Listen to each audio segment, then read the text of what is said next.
Olá, meu nome é Miriam Prates, eu sou professora licenciada pela Unesp em Educação Física e hoje eu estou aqui com você para falar sobre 10 dicas de como estudar com seus filhos de maneira mais eficaz.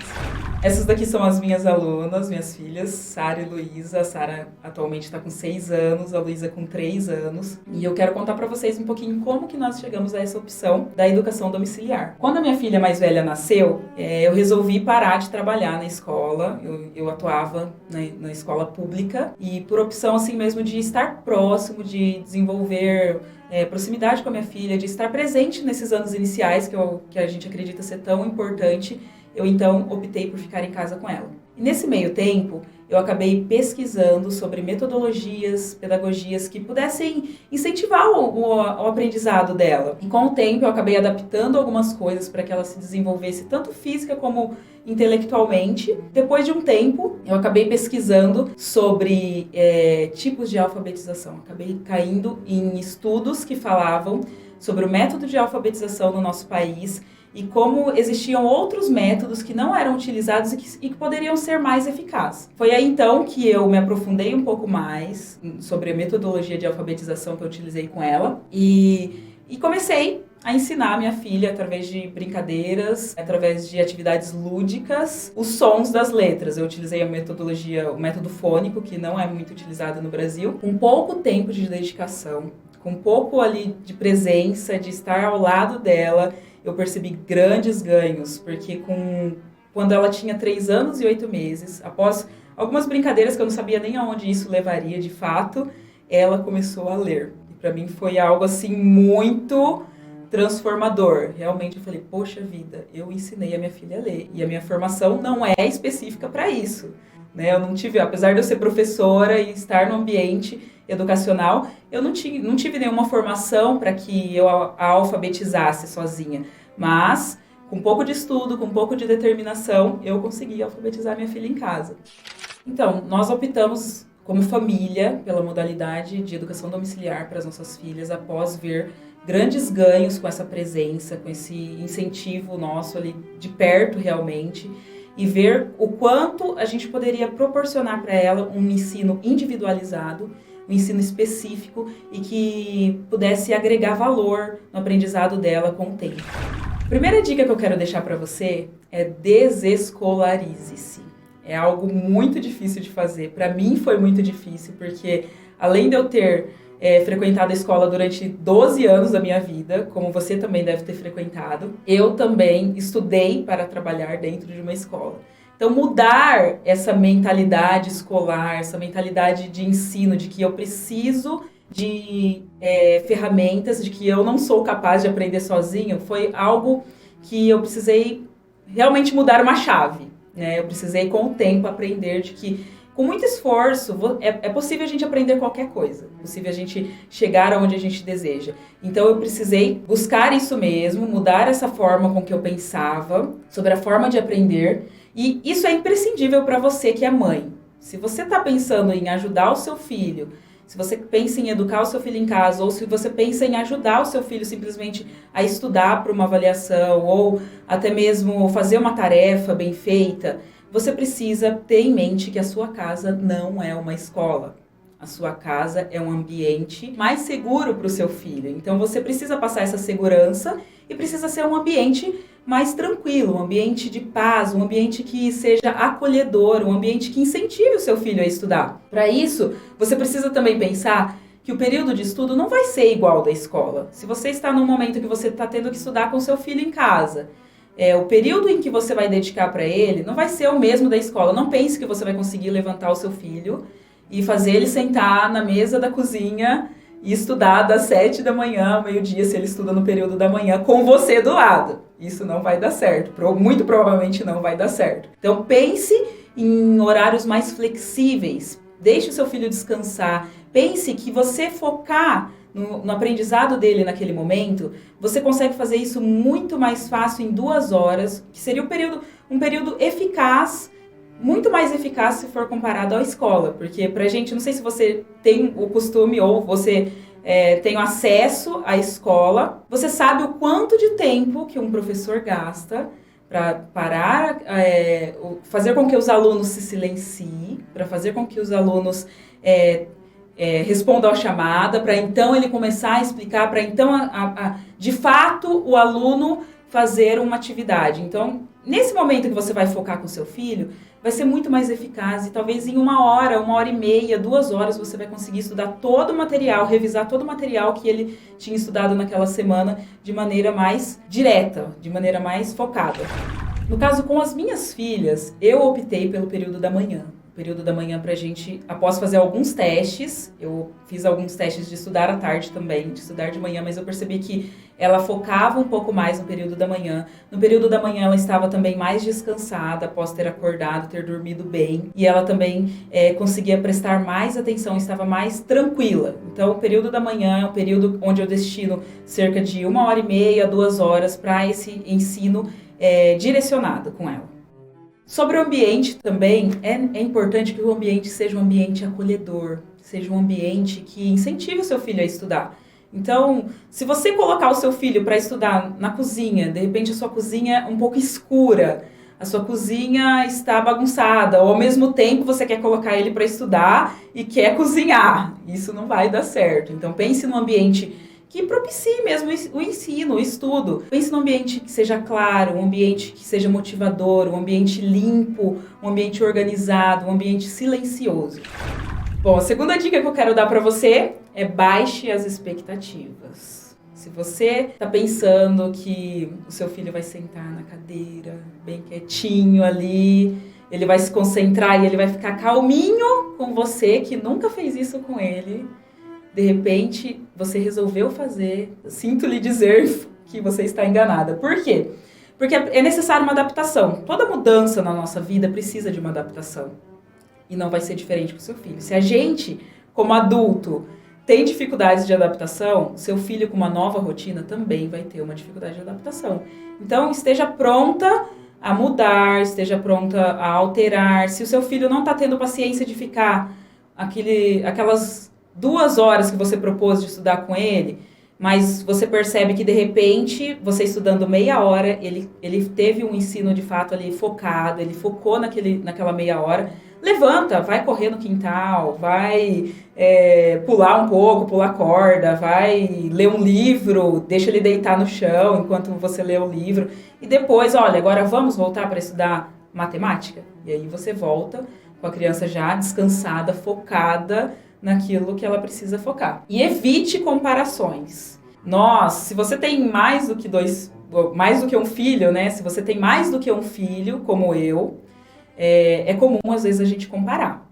A gente compara o Joãozinho, porque o Joãozinho era bonzinho e ele tirava notas boas na escola, ele não dava trabalho, ele estudava sozinho, e aí o Zezinho dá trabalho, o Zezinho não consegue sentar, o Zezinho recebe reclamação da escola, o Zezinho não consegue focar no que ele precisa e você perde a paciência muitas vezes por causa disso. Evite comparar o seu filho com o irmão dele, o próprio irmão, ou evite comparar com o filho da vizinha, com o filho do seu amigo. Seu filho é único e ele precisa de um aprendizado único, específico, e você está aí para ajudá-lo, não para atrapalhá-lo.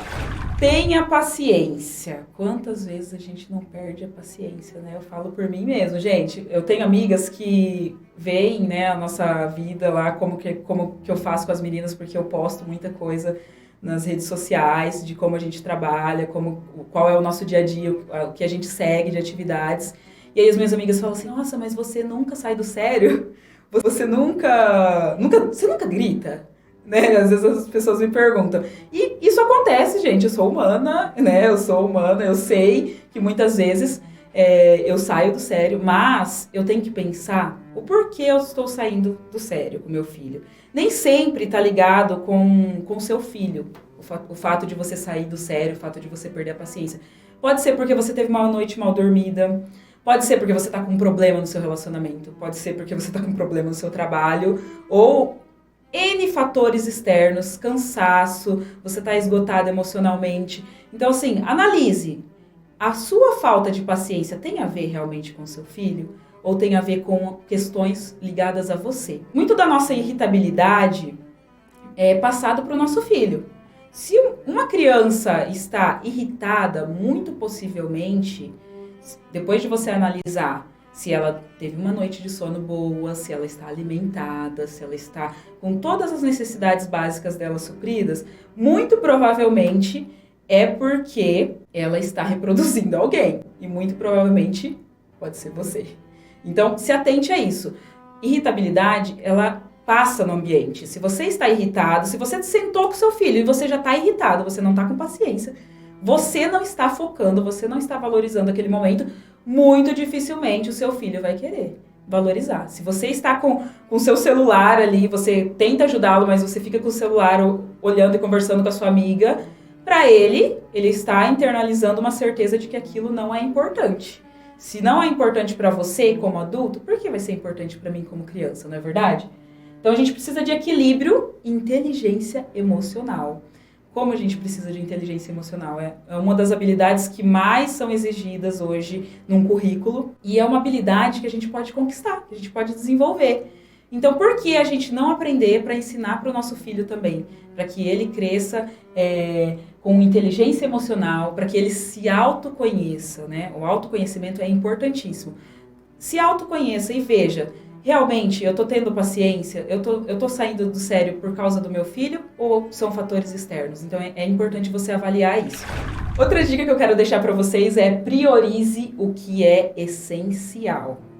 E aí eu quero falar um pouco da minha experiência. Adapte as demandas.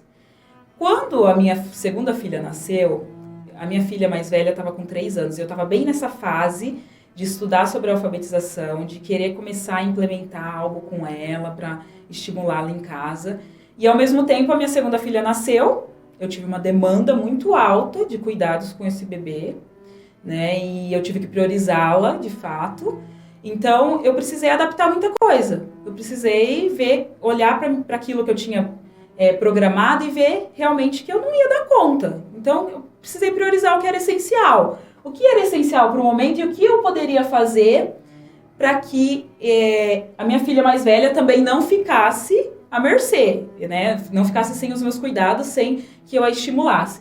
Então, eu optei por algo que eu sempre digo para quem me pergunta alguma dica, o que fazer com crianças pequenas ou com o meu bebê, o que eu posso fazer para começar a estimular? Leitura em voz alta. É um canal de aprendizado maravilhoso. O seu filho pode aumentar o vocabulário, seu filho aumenta a compreensão textual, seu filho vai ter paixão pela leitura mesmo, porque ele vai ver que você está valorizando e você está priorizando aquilo na vida dele. Então, isso é importantíssimo. Foi o que eu fiz. Então, eu priorizei a leitura em voz alta, porque era algo que eu podia fazer no momento em que eu estava amamentando a minha filha mais nova. Eu podia muito bem segurar ali o bebê e ler o livro para a minha mais velha, que estava ali junto com a gente. Então, aproveitei o momento de leitura. E foi um período, foram alguns meses que eu me dediquei a isso especificamente, que eu vi muito crescimento na Sara. Eu vi muito crescimento de vocabulário mesmo. Ela falando melhor, se expressando melhor para a idade dela, foi algo importantíssimo. Então, foque no que é necessário. Se você não está dando conta de fazer tudo, foque no que é principal, no que o seu filho tem mais dificuldade, naquilo que você pode ajudá-lo especificamente e que vai trazer mais benefício no momento. Tenha uma rotina. Aí você pode me falar assim, poxa, mas eu nunca pensei em rotina, eu não tenho rotina, eu vou fazendo de acordo com o que eu preciso no meu dia. Todo mundo tem uma rotina, aí que você se engana, porque você tem um horário, ou de repente uma faixa de horário ali que você acorda, você precisa acordar, você precisa escovar os seus dentes, você precisa, né, tomar um banho, você precisa se alimentar, você vai trabalhar. Então, todo mundo, por mais que não tenha sentado para fazer uma rotina, tem uma rotina que segue durante o seu dia. E para criança é importantíssimo. Se você tem um bebê, é importante que você priorize a rotina para que ele tenha um sono tranquilo, para que você consiga viver também, né? Para que você consiga fazer essas coisas durante o dia, naquele momento em que ele está descansando. E também que você possa ter momentos focados com um filho mais velho, como no meu caso, como eu falei, né? Como que eu faço uma rotina, então? Eu nunca fiz uma rotina. Liste as demandas. Por exemplo, eu sou professora, preciso educar minhas filhas em casa, foi uma opção familiar, e eu preciso priorizar um horário para isso. Então, eu já deixei dentro da minha rotina que no período da manhã, eu encaixaria 2 horas para estudar com as minhas filhas. E é assim que aconteceu. Então aqui eu coloquei um exemplo, por exemplo, da rotina da minha filha, né? Eu listei as demandas dela, listei as matérias que ela precisa estudar, listei as aulas extras que ela faz à tarde e listei o que eu poderia fazer também no período noturno para ajudar nesse aprendizado, porque eu acredito que o aprendizado ele tem que ser o dia todo. Mesmo que ele não seja específico, sentado, focado, você pode aproveitar momentos de ensino também durante o dia. Outra coisa que você pode fazer, peça a opinião do seu filho. Se seu filho tem mais de 6 anos, ele é capaz de te ajudar. Falar, olha mamãe, esse dia aqui eu gosto de assistir tal coisa. Olha, e aí você vai adaptando. Olha, você gosta de assistir, mas então vamos fazer a tarefa antes. Depois que você fazer a tarefa, aí você pode ter meia hora para você assistir isso daqui, ou meia hora para você jogar esse joguinho. Tudo bem? Combinado? Ele vai participar com você, ele vai ganhar senso de responsabilidade, né? Porque ele está participando daquilo ali e vai motivá-lo a cumprir, de fato, essa rotina. Aqui, então, a rotina da minha filha. No caso dela, ela tem 6 anos, então ela está na fase de alfabetização matemática também. Então, eu priorizei linguagem e matemática, todos os dias a gente estuda. E as outras matérias eu fui encaixando durante a semana. Então, aqui artes, inglês, história, ciências, geografia e inglês de novo na sexta-feira. No período da tarde, a gente tem algumas aulas extras, né, que ela faz. Então, todo o período da tarde a gente sai por algum tempo. Na segunda-feira, a gente vai na biblioteca. É um horário que eu priorizo para que ela pegue livros na biblioteca também, tenha esse acesso, né, de mais livros ainda. Ela faz atividade física, natação na terça-feira, balé na quarta, natação na quinta. E na sexta-feira à tarde, nós vamos então na praça ou para algum passeio junto com algumas amiguinhas e outras famílias que praticam a educação domiciliar também. E no período da noite, eu coloquei como prioridade a leitura em voz alta e memorização. Então, por exemplo, no período da noite, se você observar aqui nessa rotina, eu não coloquei horários fixos, porque minha filha ainda tem 6 anos e ela nem sabe muito bem o que é horário. Então não ia funcionar com ela eu colocar, olha filha, linguagem você vai estudar das 8 às 8h30. Ela não ia conseguir seguir isso. Se o seu filho é maior, você consegue estipular horários para que ele tenha essa responsabilidade de seguir também. Mas com ela não. Então eu deixei livre. Manhã eu tenho essas responsabilidades, ela precisa cumprir essas responsabilidades e eu estarei junto com ela para fazer isso. À tarde eu sei que ela tem esses períodos, essas aulas extras, ela tem um período também que ela pode brincar livremente e no período da noite, então, sempre antes de dormir, depois que a gente já se alimentou, escovou o dente, já vai dormir, aí é o momento que eu vou com elas para o quarto, a gente lê um livro, ou um capítulo do livro que a gente está lendo, e depois a gente parte para a memorização. Ou a gente memoriza um poema, uma poesia, um versículo bíblico, ou algum tema que ela quer, ou algum trava-língua, de alguma forma ela memoriza alguma coisa. É importante também que você identifique qual a forma que o seu filho aprende. Alguns especialistas na área de aprendizado definem como 3 formas principais as formas de aprendizado que uma criança ou um adulto ou qualquer pessoa pode aprender. E essas são as formas: auditivo, visual e sinestésico. Na verdade, uma criança pode aprender das 3 formas, mas sempre tem uma forma que é uma forma mais eficaz para ela e que acontece o aprendizado de fato. Por exemplo, uma criança que é auditiva, normalmente é aquela criança que ela ouve a aula na escola, muitas vezes ela não anota nada, e aí você pode estar identificando o seu filho aí em casa, né? Porque às vezes você pega o caderno dele e não tem muita coisa anotada, mas no momento que você pergunta para ele, ele consegue te explicar, ele consegue te dar uma aula do que foi falado, porque simplesmente ele consegue ouvir e ele consegue gravar e aprender. Então são crianças que elas aprendem muito fácil com músicas didáticas, por exemplo, músicas com fórmulas, músicas que incentivam a memorização. Elas aprendem muito fácil ouvindo só a aula mesmo. São crianças que podem ser estimuladas dessa forma, auditivamente.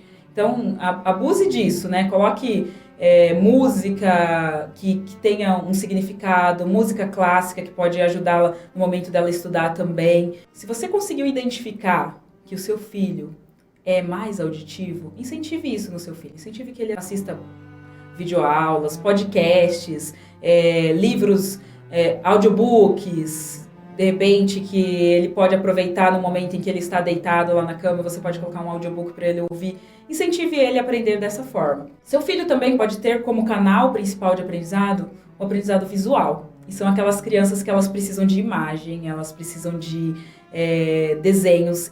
São aquelas crianças que gostam de, enquanto está estudando português, fazer esquemas, gráficos, mapas mentais. E aí é um canal que você pode utilizar. Você pode ajudá-la a fazer mapas mentais, desenhos, esquematizando aquilo que ela precisa aprender. Você pode deixar ao alcance dela livros com ilustrações que atraiam. Livros, por exemplo, se o seu filho está estudando sobre insetos na escola, sobre algum outro tipo de assunto, procure livros que tenham imagens atrativas sobre esses animais, que possam atraí-lo realmente através desse canal de aprendizado que ele tem.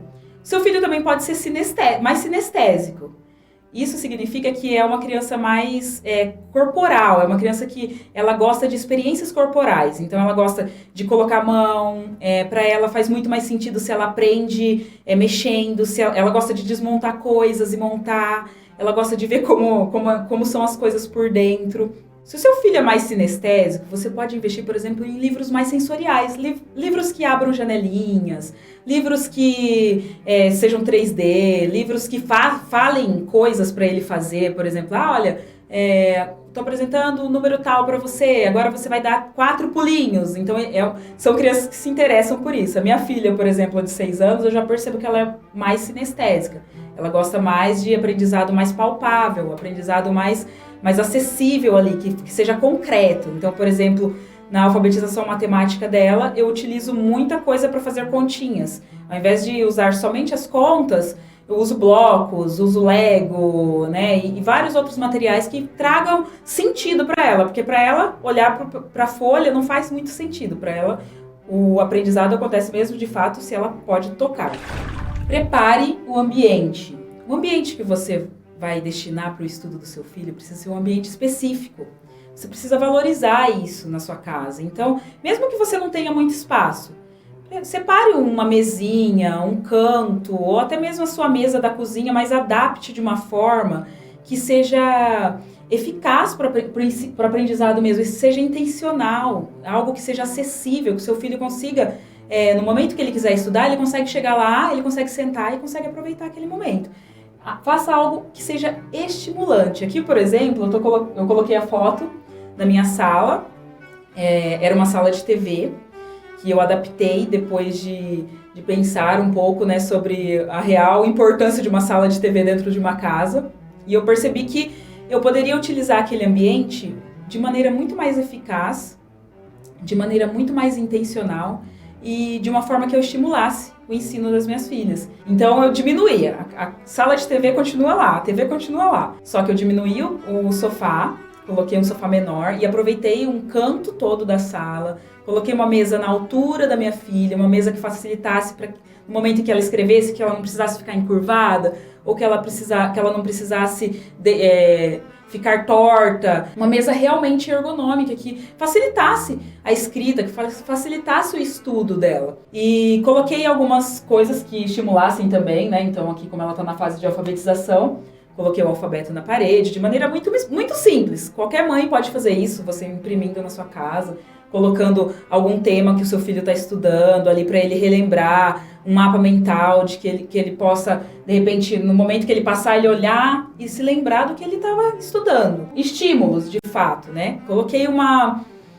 estante na parede também com livros, porque eu acredito muito no incentivo à leitura das crianças. Então, em casa, por exemplo, no quarto delas eu tenho estante de livros, na sala tem livros, no banheiro tem livros, em todos os lugares que eu posso eu coloco livros. E aí eu adaptei, mandei fazer de MDF, barato, não é uma coisa cara, uma estante colocada na parede mesmo ali, que os livros ficam de frente para elas, então atrai mais a atenção, né, porque elas olham e veem aqueles livros. Eu faço um rodízio desses livros para mudar o foco, mudar a atenção delas também, e coloco intencionalmente. Então os livros mais baixos são para minha filha menor, que ainda não lê e que precisa de livros mais sensitivos, livros que atraiam a atenção dela, que sejam de animaizinhos, que não tenham muita palavra. Nas estantes mais altas eu coloquei os livros que atraiam a atenção da minha filha mais velha, que já está num outro patamar, já está lendo. Incentive o aprendizado do seu filho. Você, quem conhece de fato o seu filho, você sabe quais são as facilidades dele, você sabe também quais são as dificuldades dele na escola, nas matérias. Explore os assuntos que o seu filho tem interesse. Na escola, ele não pode continuar uma matéria, por exemplo, se ele gosta de matemática, tocou o sinal, ele tem que parar de estudar matemática e agora ele vai estudar ciências. Mas em casa não. Em casa você pode explorar isso, em casa você pode e deve incentivar o seu filho a explorar isso, a explorar as facilidades dele, as áreas que ele gosta de estudar. Então, se ele tem interesse, explore sobre o assunto. Aqui, por exemplo, eu coloquei as minhas filhas, né? Aqui a gente realmente saiu do óbvio, né? Como eu coloquei aqui, saia do óbvio. Estávamos estudando matemática. Ela ainda está na fase inicial ali, né, de adição e subtração. E ela surtiu um interesse por dinheiro. Mamãe, como que a gente... Quanto que eu preciso juntar para comprar tal coisa? Quanto que eu preciso ter para comprar 1 quilo de tal coisa? E aí, então, aproveitando esse gancho, eu tive uma ideia. Falei, poxa, por que não fazer alguma coisa que eu possa trabalhar, a partir daquele assunto, trabalhar várias matérias ali naquele tema. Então, por exemplo, a gente fez uma feira simulada lá em casa, né? Eu imprimi na impressora lá de casa mesmo as bananinhas, o moranguinho, elas escolheram qual fruta elas queriam vender. Nós fizemos uns cartazes, né? Então, aí a Sara já aproveitou escrita, ela treinou a escrita cursiva dela, ela colocou quais eram as características da fruta que ela tinha escolhido. E ela também organizou lá as notinhas por valores, né? Separou, pintou a banana, desenhou a banana, pintou a banana. E aí, então, a gente fez a nossa feira. Ela aprendeu sobre dúzia, quantificação em dúzia, meia dúzia. E aí você pode ver que ela já está aprendendo um pouco aí de fração mesmo, sem saber, né? Mas ela está treinando e de maneira lúdica. Para ela estava brincando, ela não estava estudando, ela estava brincando. Esteja totalmente presente. No mundo que a gente vive hoje, tão globalizado, tão acessível, né? A gente acessa o jornal pelo nosso smartphone, nós temos televisão que acessa o YouTube, e a gente tem um monte de estímulos externos. E é muito fácil a gente estar presente, mas na verdade não estar realmente presente, estar ali vivenciando aquele momento, né? Então muitas vezes a gente senta com o nosso filho para estudar, mas a gente quer falar para ele só: filho, olha, você tem que fazer isso, isso e isso de tarefa hoje, abre o seu caderno aí, é a página tal, tal, tal, segue lá as coordenadas da professora, e aí você fala assim, faz aí, e você senta do lado e pega o seu celular e vai conversar com sua amiga, ou vai fazer outra coisa. Esteja presente, valorize, dê senso de prioridade realmente nesse momento para a vida do seu filho. Se você não priorizar, o seu filho vai reproduzir isso, ele não vai priorizar também. Então não adianta, não funciona mais aquele tal ditado, né? Faça o que eu digo, não faça o que eu faço. Porque hoje em dia as crianças, elas fazem o que a gente faz. E se você tentar bater de frente com isso, elas vão argumentar com você, elas vão falar o porquê que elas não estão fazendo. Evite distrações. Então, se você vai focar naquele momento para estudar, evite distrações. Se você puder, deixe o seu celular de lado, porque por mais que você coloque ali do seu lado, o celular vai apitar ou vai acender a tela com uma imagem, e daqui a pouco você está conversando com a sua amiga e o seu filho está perguntando lá sobre a matéria, sobre a tarefa, e você simplesmente já saiu do foco. Demonstre interesse de fato. Se o seu filho é maior e você não precisa tanto ficar ali do lado dele, não precisa ficar auxiliando tanto ele, você já fez uma rotina que está funcionando. Então, se você tem um momento livre, senta ali do lado dele, só para demonstrar interesse pelo que ele está estudando, pega um livro e vai ler, mostra para ele o interesse por uma outra prática que é a leitura, tão deixada de lado no nosso país, né? Então demonstre a importância ali, que aquele momento é um momento importante de aprendizado. E ao mesmo tempo que ele está aprendendo ali, você está buscando um aprendizado através de um livro. Envolva as crianças na atividade da casa. Muitas mães falam para mim assim, nossa, mas meu filho só quer ficar no celular, meu filho só quer ficar no videogame. Mas se o seu filho fala para você, Mãe, deixa eu fazer tal coisa. Ah, não pode, você vai sujar a casa. Ai, acabei de limpar. Ou ai, não pode mexer nisso. Você acaba cerceando e levando o seu filho para esses tipos de estímulos. Então, pense que o aprendizado, ele precisa acontecer na vida do seu filho e que a sujeira, ela passa, as coisas passam, esse momento vai passar, as coisas acabam, mas o aprendizado não. Então, desde que você faça um aprendizado eficaz, um aprendizado direcionado, isso pode ficar para a vida inteira para o seu filho. Então, aqui, por exemplo, eu envolvi a Sara aqui numa atividade prática, né? Então, a gente estava fazendo um bolo de banana. O que ela aprende com essa atividade? Está atribuindo responsabilidade nela. Ela precisa saber que ela tem que lavar as mãos antes de preparar uma comida, ela precisa colocar uma touquinha ali para que não caia cabelo na comida, ela precisa separar os materiais, ela precisa seguir uma ordem para que a receita dê certo. Ela está aprendendo que se ela não seguir aquelas quantidades, aquelas porcentagens de coisas na receita, provavelmente não vai dar certo. Então ela precisa, além de seguir a ordem, ela precisa seguir de forma correta, interpretando a receita, né? Porque ela precisa interpretar para saber como que ela vai fazer esse bolo. Então esse aprendizado é um aprendizado prático. Ela está aprendendo fração. Ali, quando ela conta as bananas, ela pode pensar, poxa, se eu preciso de 4 bananas, né?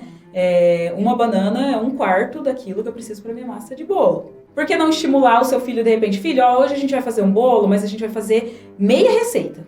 Então, vai estimular ele a pensar e a fazer contas, a analisar como que ele vai chegar para que aquela receita, ele precisa fazer os cálculos certos para que a receita dê certo. E aí você pode trabalhar muitas coisas ali numa atividade tão simples, uma atividade prática simples. Além do seu filho aprender a fazer um bolo, né, que é uma questão de sobrevivência também, ele está aprendendo a cozinhar. Mas você pode trabalhar, por exemplo, outras matérias como geografia.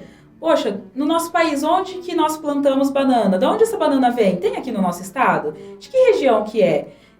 A banana é uma fruta típica aqui do nosso país. E a partir daí, trabalhar outras coisas também. O açúcar. Nossa, aqui na nossa região tem cana-de-açúcar. O açúcar é produzido aqui. Como que é produzido o açúcar? E aí, você tem N coisas que você pode trabalhar e explorar com o seu filho.